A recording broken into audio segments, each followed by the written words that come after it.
So, IO, who can tell me what that is? What does that mean? Interosseous. Interosseous, right? So what does that mean? Into the bone. Into the cavity of the bone, right? So your goal is to get into that hollow space. What's in that hollow space? Who can tell me? Marrow. Bone marrow. That is correct. So you from Mississippi? No, because in Mississippi we use the bone marrow and we do a lot of cooking. It's good. It's good. That and bacon grease. Probably not good for you. All right. So the bone marrow. That's what you're trying to hit. There are a lot of areas that a person can get an IO, but there's only one that you guys as advanced EMTs will be able to access right now anyways, and that is where? Where? I ask questions to make sure you're awake.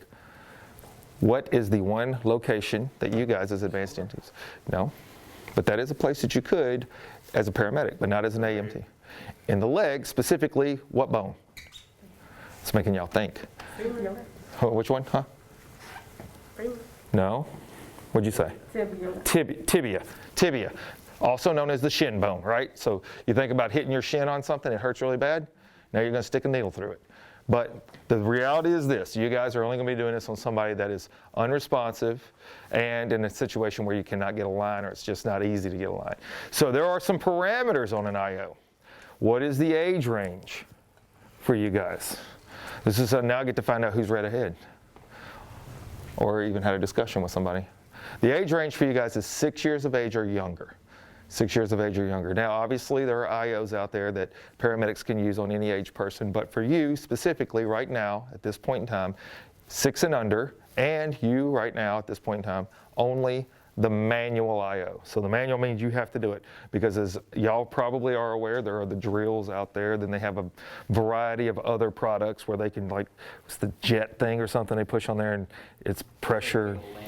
Yeah, so there's a lot of other options for accessing IO, but for you guys right now, manual IO only, 6 and under. Only in the tibia. Very good. Okay, so a few things to look for. And we're going to go into this whole thing here, but a few things for you to look for. When you go to do an IO, depending on the size of the child, will also depend on how far down the leg you go. There's an area, if you will feel yourself, right on the front of your tibia, there's a big knot. It's the tibial tuberosity. Okay, so when you feel that, you're going to go over to the flat surface of the tibia and down. Now, I'm not going to tell you to do 2 fingers, all right? William, you do 2 fingers on an infant, you're down at the ankle at that point, right? So what you're going to do is you're going to feel, and depending on the size of the child, you want to make sure that you get a good distance below the tibial tuberosity, but not so far down the tibia that you're in the middle of the tibia. Because the goal is you want to be at the top part of it where it's larger and it's easier to access. Now, if you get too high, what is up there for children that you might end up hitting? It's in your joints a lot of times. It's a growth Cartilage? plate. You ever heard of growth plates? Somebody, it feels like I felt that. Come here. Jesus. All right, so it's a growth plate. So what you got to be careful of is you don't want to go up too high. When I go into this, there's another thing that I'm going to point out now that I will show you and demonstrate. You're going at a 90-degree angle. So who can tell me or demonstrate what is 90 degrees? This is a wall. What's 90 degrees? Straight in, right? Is a 90 degree to the leg. Not the table, not the floor, the leg. So the angle that you're going to the leg is the 90 degrees. That's important. I try to drive that home really big now so when I go into the demonstration it's not lost on you because I always see folks doing this. That's to the table. You want to go 90 degrees to the leg. Okay, so talking about the IO itself. It's going to come in 2 gauges, a 15 gauge and an 18 gauge. You guys are going to judge by visual inspection of the size of the child. Obviously, just like with IV needles, you're going to judge by the size of the veins. So the size of the child will dictate if it's a larger needle or a smaller needle. And you're going to look at the leg because what you don't want to do is puncture all the way through the leg. That's not going to work for you. So you want to make sure that you're judging that. Also, if you have to go with a certain size needle because either it's too small or too big, so you got to go somewhere in the middle, you can adjust the needle length to a point. See how I can spin it down? So now when I go in, I'm only using this much of this size needle. But you have to be careful because you don't have an indefinite amount of room. It comes all the way off. So it is a judgment call. And for each kid, it's going to be a little different. So you're just going to have to be able to look at that and tell. Another thing to look for, when you take this out of the package, you want to make sure that the bevel is smooth. You see how it's flat? Make sure you can get a good close-up on that so you can see that the bevel is smooth in the front. If you take it out of the package and this little stylet just happened to be twisted a little, you'll see that there is a little bit of a hole there. You don't want to try to put this in place with it spun. Why? It's going to get clogged up with bone material and everything else, tissue. So if that's the case, when you take it out, you want to just take a quick peek, make sure it's smooth, make sure the stylet is in place and secure. Really, you don't have to take this end off to do that. You can look to see. Now, if it's spun, you have to take this end off and then just fix the stylet, then put it back in place for the part where you're going to have to actually puncture the skin first. Okay, so this comes with a little cap on the end. This one obviously had already been opened, but I want to show you one straight out of the package.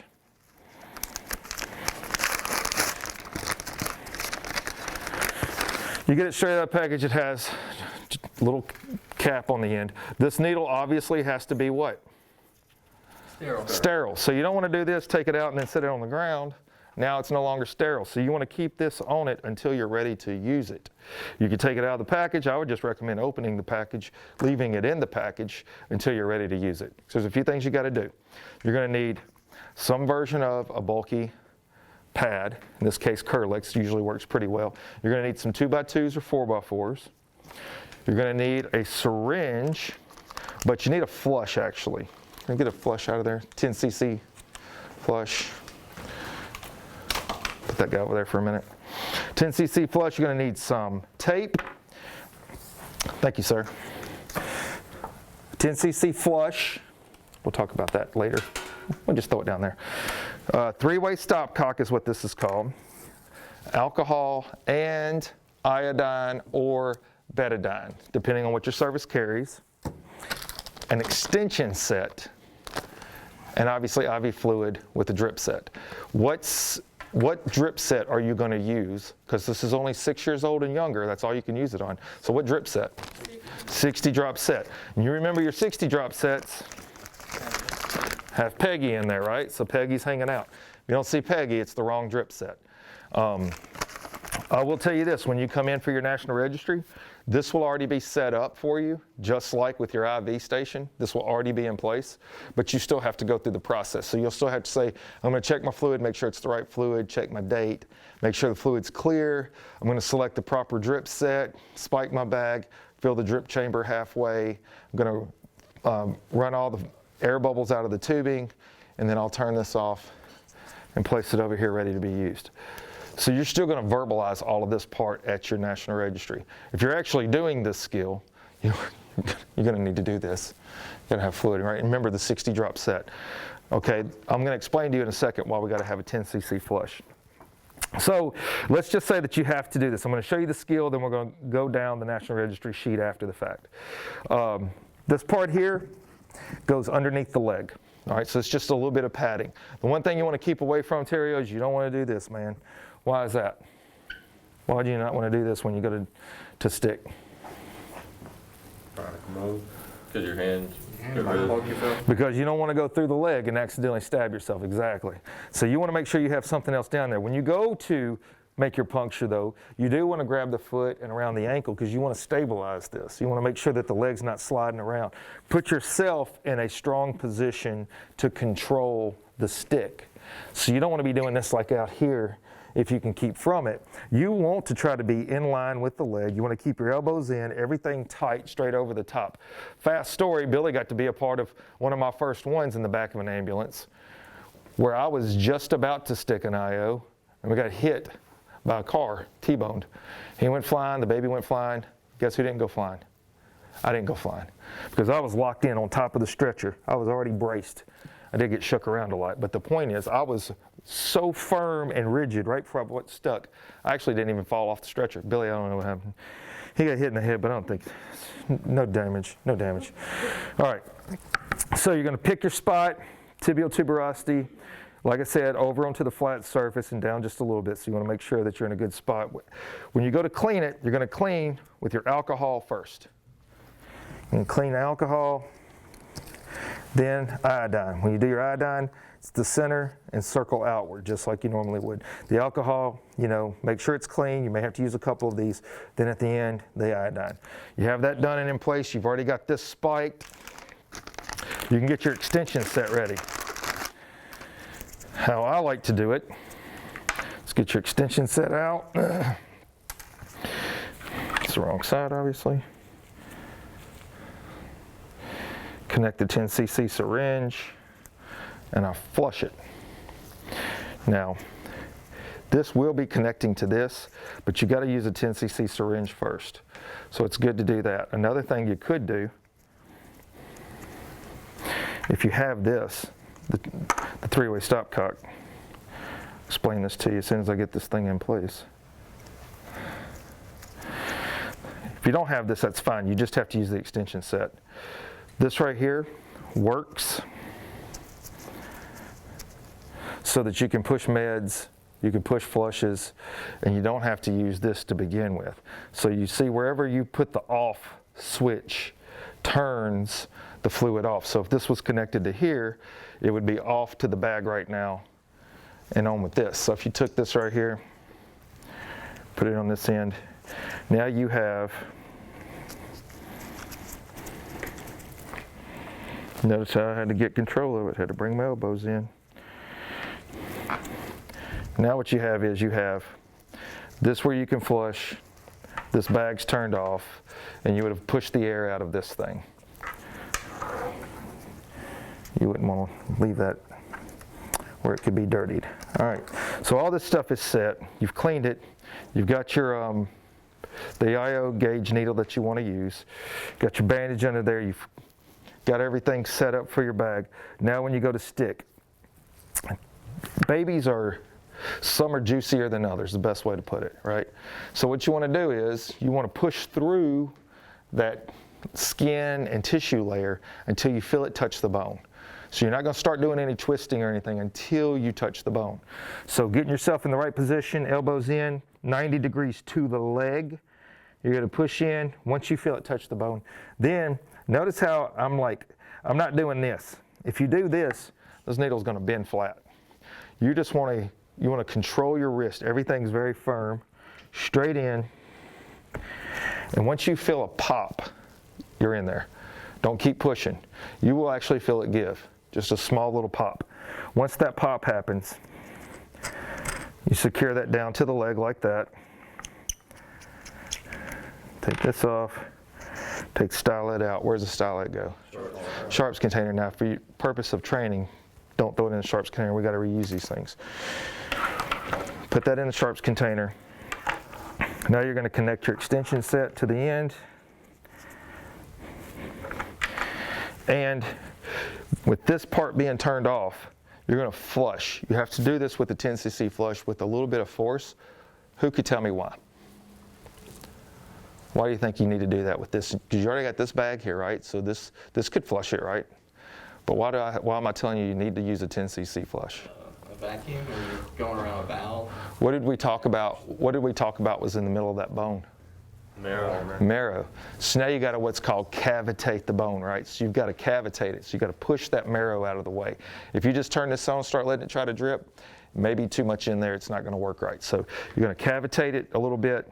Once you've pushed that 10 cc's, then you're going to take it off, turn this on, turn that on, and now it's just going to go straight from here, and this side's turned off. So that's the purpose of the three-way stopcock. Now, if you didn't have that, you're going to just use the extension set with the 10 cc, flush it, then you're going to connect that to the bag after you've done that. If you have this little switch, it makes things just easier, and you can just do all of it at once. Now, at this point, once you've flushed it, you've got this thing set to whatever your drip rate's going to be. You need to secure this, right? How do you secure an impaled object? Because that's what this now is an impaled object. Stabilize it. Stabilize it, exactly. So you're going to use some bulky dressings. In this case, we'll just use 2x2s because it's a small child. If this was a 5-year-old, we may have to use 4x4s. So it's all relative to how big the person is that you're using this on. So what I do is I always put it in line with the leg. Because when you flush, what are you looking for? If you're doing this with an IV, you're looking at the vein, what are you looking for? Infiltration. Infiltration, which looks like a big old bubble under the skin, maybe bruising. With this, it's not going to be that. You're not going to have a bone swell up. So what are you looking for? Feedback maybe? Okay, so Or flow back? not necessarily. You're not going to, there used to be an aspiration. There could be some difficulty pushing the flush. If that's the case, then maybe you want to rethink it. But you're going to look for infiltration on the back of the leg and around the ankles. Because if this went through the bone in any way and it starts to leak through, that's where you're going to see the accumulation of fluid is on the back of the leg or around the ankles. So assuming that that's not the case, you're going to set this on either side, get your tape. If I was a really good instructor, if I was a really good student, I would have already had this tore.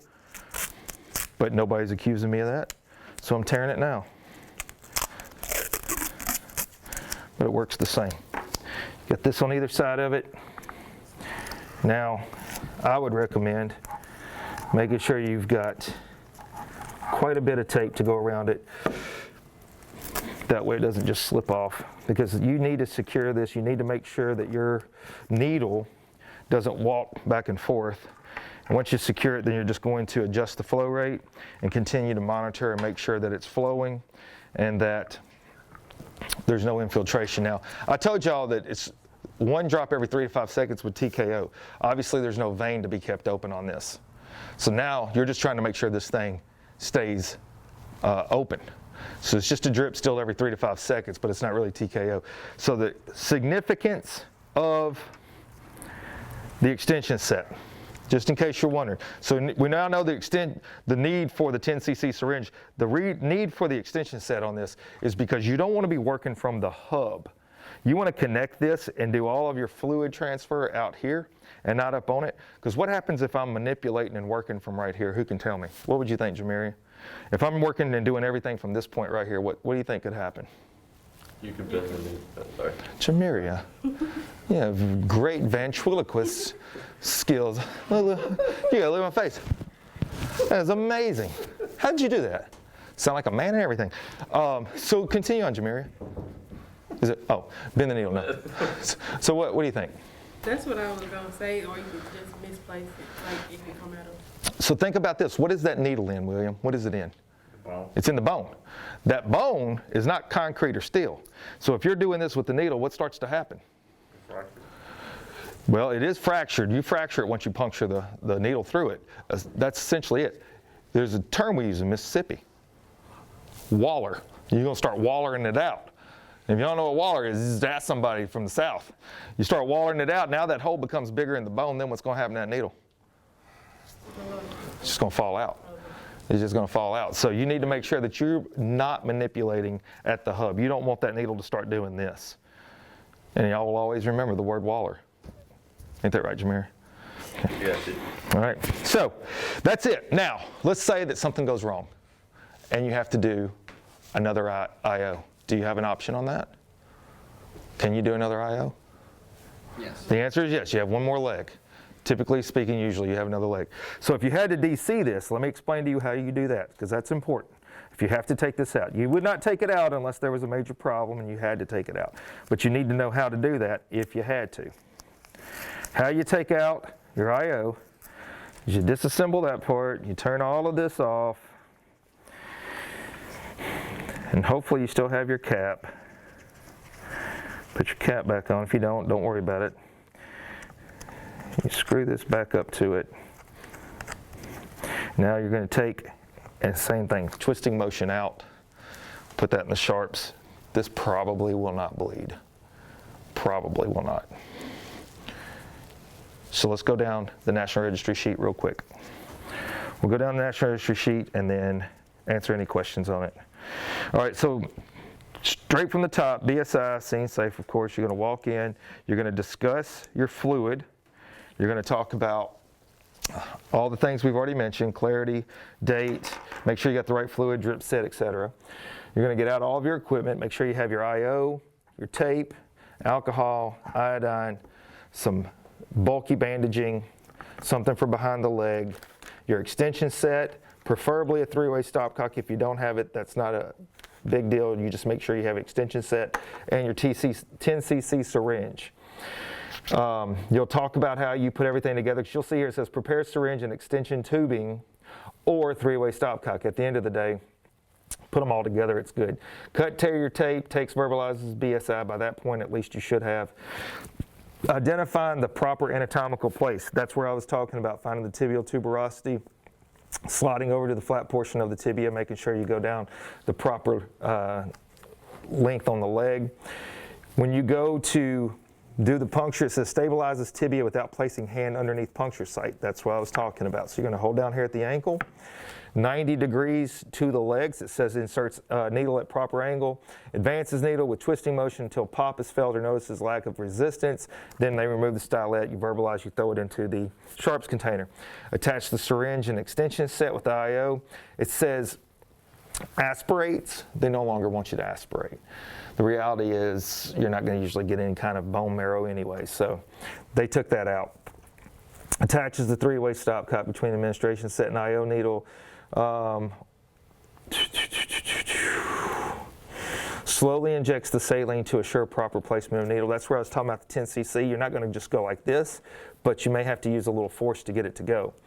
Adjust the rate appropriately, and then secures the needle with the bulky dressing and the tape. And then, of course, talks about assessing for infiltration. Follow the sheet straight down. You can't go wrong. But at the end of the day, some of your technique will matter. So if you try to insert that needle at a bad angle, that's going to matter. You got to make sure you get the right angle on it. Not properly holding the leg. Put it back here, that's going to get you. So make sure you hold it down low. And then, of course, cleaning it. Alcohol first, then iodine. Any questions on what you've seen? You're fortunate that we have all this tape, 'cause it's a lot of words I used, a lot of demonstration I used, easy to forget stuff. You got any tips for them there, Billy? No, they're pretty straightforward the way you just told them. So this is one of your national registry skills, so y'all practice it today after lunch. You'll have that opportunity to do so. We're going to try to get in quite a bit. Okay, if y'all don't have anything, we're going to do a trauma patient assessment, but we'll do it over here at the table.